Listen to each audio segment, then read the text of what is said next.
Hello, good morning, good day, good afternoon, good evening, wherever you are. This is the Bobbi Jo and the Sheena show.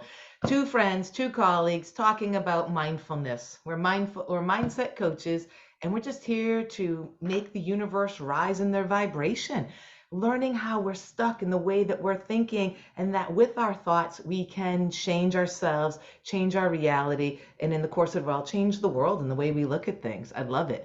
Today, we're going to be talking about levels of attachment. What are you attached to, and what's your level of attachment, and why? Take it away, Sheena. I heard an interesting story about this once, and it was about, if you were, I don't know if you follow football teams, soccer teams, or whatever it is that you actually follow. And so when people watch sport, there's like these different levels of attachment, isn't there? I mean, in Northern Ireland, or not in Northern Ireland, in Wales, if we were watching a Welsh and a Northern Ireland and Irish game playing together, I used to almost pray that the Ireland would lose because, when the Welsh lost, oh my goodness, did the party just atmosphere just went like that. Hmm. And it's just like, come on, it's a game. And so what I realized was, is that you have like, I mean, let's just get, I'm not going to go through all like different levels. I can't even remember where I heard it from. So let me give credit to the unknown and where I heard it from. But say like level 5 is about, like your team lose and then you blame the world. You're miserable for a week. You shout at your family. In fact, you can't even speak to anybody who's not liking your team. And that is like obsessed. I mean, that's exhausting for a start. But then Yeah. you can go right the way down to say like level 1, which is where Wolfgang would be with a football game. He loves to watch Man United and he would watch them. And if they lose, they lose. It's no big deal. He can get over it. And he certainly does not let it affect his day in any shape or form. For anybody wanting to know what I support, I'm level 0. I'm literally just going, I couldn't care less. Are we having a good time? That's all I'm interested in. So that's what it is. But when you apply this to different things, so to family members, you can have an attachment and you need them to be this way. Otherwise, your life's in misery. So look at that, with that level of attachment. Can you be, so you've got people who you're really, really close to, or you've got people who you don't know at all, then that's 0 attachment. And then you've got the people who you really don't like.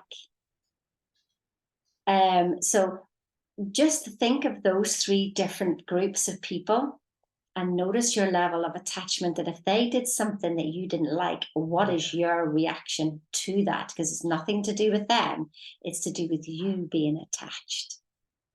I agree. So, level of attachment for football here, the American football, mine's a 1 also. Like, I love watching the game, but I'm not attached. And that's how my husband is too. We want to see our team win, but we're not attached to it. But this is just a good exercise for you to think about things. So, when you notice today, have the awareness, you get agitated with your boss or your coworker or the traffic, be like, why are you so, why is the traffic so bad? It's bad every day. What's your level of attachment to that, and why does it bother you? I told you a story, I think, once before that, I tend to be vocal when I drive. And I kind of realized in mindset coaching that I realized that it was my grandfather out in Oregon.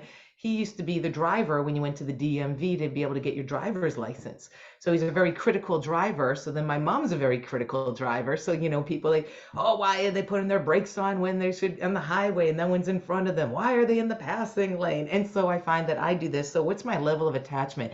And you can go, wow, it's just a perception. Because why are we so into our football games? Well, because I bet you if you're at a 10, your dad was there, your grandfather, or somebody you knew was really into that football game. And so, or football for you, the soccer. So it's the same thing though, but what is that level of attachment? So it's just one awareness. Why do I have this? And Sheena came home with me here for the month, and she came up and she saw the old Bobbi Jo up in my own stomping grounds. And didn't I have a level of attachment of how I thought people should be? Certain people in my life, I had a story about them, and I'd want to tell her the backstory, creating it energetically, which is really kind of just wrong, because it's just my perception of something that happened before when I was a different person, even. So, say like somebody in my life that I knew 20 years ago or 30 years ago, I was a different person viewing them in a different way, but I'm holding them in that. I have this attachment of the view that I'm holding them in that perception. So see how this is all coming into alignment today as we're talking about this stuff. So it's just that level of awareness of myself to this attachment to people, and that, do I want to be right? So that's a thing. We tend to want to be right. Like, oh, Sheena, this is about this person we're going to go see. And because I want to be right. And last time, do you know what that mother mofo said to me? Whoa.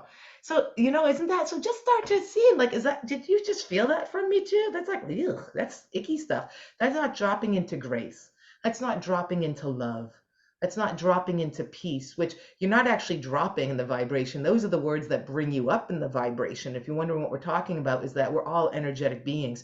And I'm always trying to get to this place of peace, love, and joy. And when you're vibrating at that, that's what you attract in your life. But when you're comparing and you're in guilt and you're in anger, it's okay. I can be an angry person and still love myself, because when you have that resistance, that's a whole other story there. But just have that awareness. But when I'm in those places and I want to be right about a story from 30 years ago, from 3 decades, let's get real, people. Stop telling the story about your best friend. Stop telling the story about your mother-in-law. Stop telling the story about whatever it is, how your husband did you wrong or your kids. You need to drop the story, and then your life will change, because you shifted your perception that we talked about yesterday. So what is your level of attachment to the friggin' story? Get real with yourself. You're creating your reality. If you're stuck in muck and your boss hasn't changed, or your coworker, or whatever it is you're out there bitching about, you got a level of attachment to that story, and you need to start working on yourself. Okay, and how do we do that? Don't want to leave you hanging. I know one trick that works is like, why do I want to hold on to that story from 30 years ago? Because it makes me feel good, makes me feel right, makes me feel validated. Oh, valid. I want to be validated. Where were you not validated maybe in your younger life, right? So it starts to bring up stuff, and you kind of get to the bottom of it, and then you just go, hey, baby, it's all peace, love, joy, and happiness. There should be nothing else. As my friend Dr. Jan Iyengar, hope he's still watching, he'd say it's about the bliss. Sat Chit Aranda. It is all about I am the bliss. Because you can be happy, you can be unhappy. You can be blissful. I never heard of unblissful. So let's rise for the Sat Chit Aranda, and let's find ourselves in peace and in bliss, and make those others rise, because there's enough air, there's enough love, there's enough sunshine, there's enough rain, maybe. Depends on what part of the world you're at. There's enough of everything. Stop competing, stop comparing, and just drop into love. Whew, done. This topic could just go on, because there's so many things that popped into my head, and I'm just going, oh, for God's sake, just pick one of them. My goodness, And where is it that you feel love? We tend to feel it here. When we love somebody, we feel it here. When we criticize somebody, where do we feel it? Well, for me, it tends to be in my gut, Right. and you feel it there. So they're not feeling it, you're feeling it. So you're actually just letting yourself off the hook. You're actually setting yourself free. And isn't that the most wonderful thing that you could actually do for yourself? And then when you're like on a different level of consciousness then, because when you're in that anger zone, then you will have angry thoughts, and it'll bring every other angry thought that's probably nothing to do with you, that's just the collective consciousness. It could be somebody down the road that you picked up on their thought, because thoughts are things that you must notice with Facebook. You don't even have to say something, you just have to think it. The next thing, it's on your phone. Like, literally, this is where we're at, people. That everything is now, everything is frame by frame. I would love to go into the science about this, and maybe we'll do that one time, or maybe I'll do it on my own channel. But really understand that we're like computers. Computers are, what you're seeing here now is bit by bit, binary bits, ones and zeros put together to make it look like a picture, make it look continuous, but it's not. Every pixel, like every cell in our body, has got its own little job to do, and it makes the whole collective picture. And so you can choose to change it now. Like, I can go, oh, see, look, I can just literally see, I can change right here, right now. It's a choice that I can do with my conscious mind. I can literally go, I don't like that feeling. So I'm not going to, oh, look, Bobbi Jo changed something there. That's how quickly you can change you, because you are not who you were yesterday. You've already changed. You're literally frame by frame, I don't know what second happened. by second. Bobbi Jo has completely disappeared. I do know who she can get herself back again. So that's what we're doing. So this now, that's why the power of the now, that's why they say that the power of the now, should I say, the power of the now, that's why they talk about it. Because what I noticed, Bobbi Jo, is how much, I'm taking yesterday into today, because I want this in the future. And I'm not, I think I'm being in the now. So my absolute practice, moment by moment, is now, Sheena. Now. What do you want now? I want to feel good. So I can take any image I want if I need a bait, and I'll take it, and then I'll feel that feeling, then I'll drop the image, and then I will feel the feeling. And that's what we're looking to do here today, rather than being attached to an object or anything outside, because actually we think in secret and it comes to pass. Environment is but our looking glass. So everything out there is a reflection of what's been going on in here, to be honest, rather than in here. But in here, you don't recognize it, pay attention. Yeah. I think that's all we have for you. I mean, that's a big one. Go back and listen to these. It's that level of attachment. What are you attached to? Why are you attached to it? What is your perception of that attachment? And can you accept it for where it's at and where everyone else is showing up? Can you meet them?